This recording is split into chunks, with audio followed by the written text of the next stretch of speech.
materi tentang teks laporan hasil observasi. Teks ini biasa disingkat dengan teks LHO.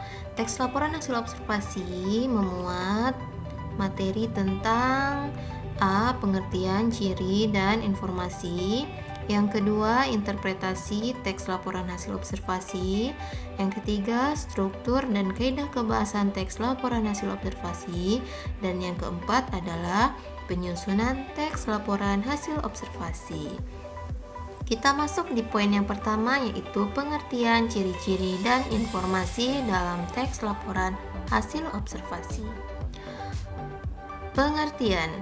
Teks laporan hasil observasi atau dalam bahasa Inggrisnya yaitu report berisi penjabaran umum mengenai sesuatu yang didasarkan pada hasil kegiatan observasi.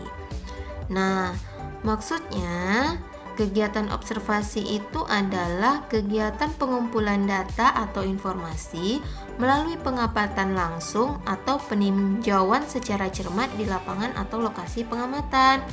Jadi, teks laporan hasil observasi ini diambil berdasarkan kegiatan observasi.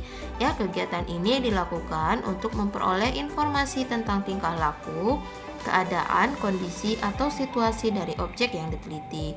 Objek yang diteliti bebas bisa berupa hewan, tumbuhan, bangunan, tempat, ataupun yang lainnya.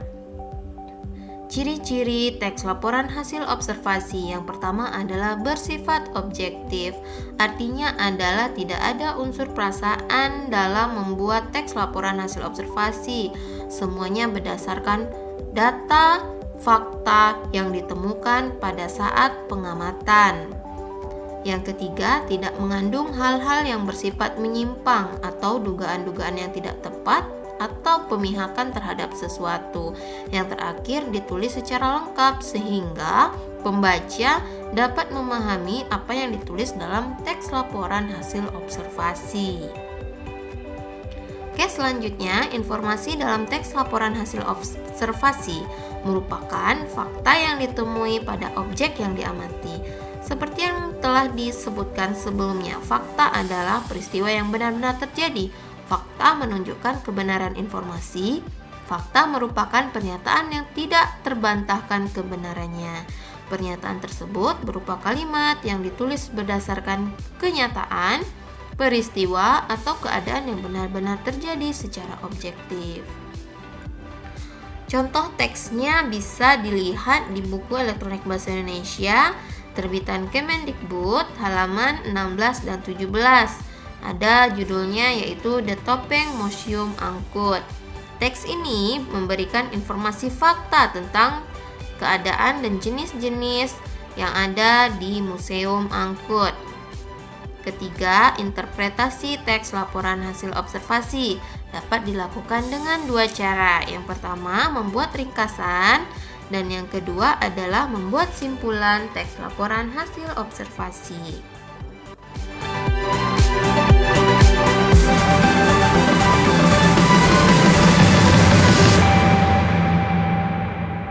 Selanjutnya adalah struktur dan kaidah kebahasaan teks laporan hasil observasi.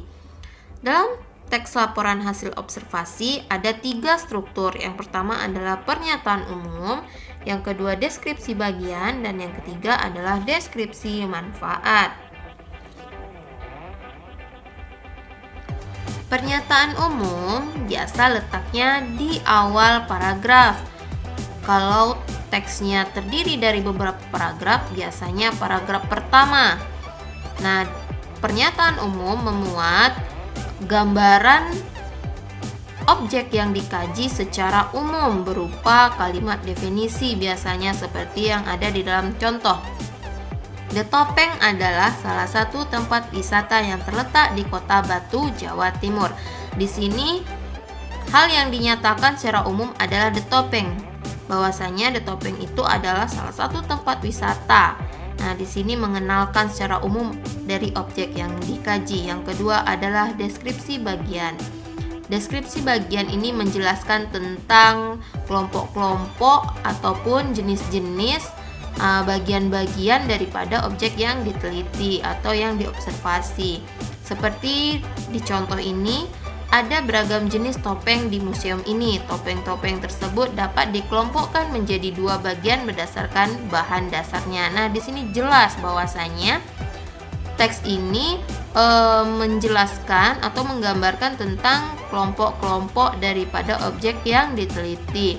Biasanya mulai di paragraf kedua dari sebuah teks laporan hasil observasi. Yang ketiga adalah deskripsi manfaat. Biasanya terletak di paling akhir dari teks laporan hasil observasi sebagai penutup paragraf. Deskripsi manfaat berarti kebermanfaatan dari objek yang dikaji, seperti di dalam contoh. The topeng ini juga dimanfaatkan sebagai media pelestarian budaya. Selanjutnya, the topeng berfungsi pula sebagai museum, yaitu sebagai konservasi benda-benda langka agar terhindar dari perdagangan ilegal.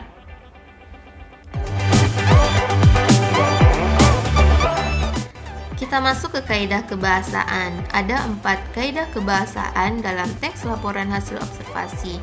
Yang pertama, banyak menggunakan verba, frasa verba, nomina, dan frasa nomina. Yang kedua, terdapat afiksasi, yaitu proses pengimbuhan pada kata dasar. Yang ketiga, banyak menggunakan kalimat definisi dan kalimat deskripsi. Yang keempat, banyak menggunakan kalimat simpleks dan kalimat kompleks. Terakhir, penyusunan teks laporan hasil observasi. Langkah-langkah menyusun teks laporan hasil observasi setidaknya ada 7. Nah, yang pertama adalah menentukan objek yang akan diamati. Sebelum membuat teks laporan, kita harus mengadakan pengamatan dulu. Nah, ada objek yang sudah harus ditentukan sebelumnya, misalkan hewan atau tumbuhan atau tempat. Yang kedua, menyusun jadwal observasi. Kapan observasi akan dilakukan, harinya, tanggalnya, bulannya, dan sebagainya. Kemudian yang ketiga adalah melakukan observasi terhadap objek yang sudah dipilih dengan menyiapkan pertanyaan-pertanyaan ataupun hal-hal apa saja yang ingin diobservasi dari objek. Yang keempat, mencatat hasil observasi. Bila memungkinkan dilengkapi dengan foto dan video. Yang selanjutnya menyusun teks laporan hasil observasi, dan yang terakhir adalah mempublikasikan teks laporan hasil observasi.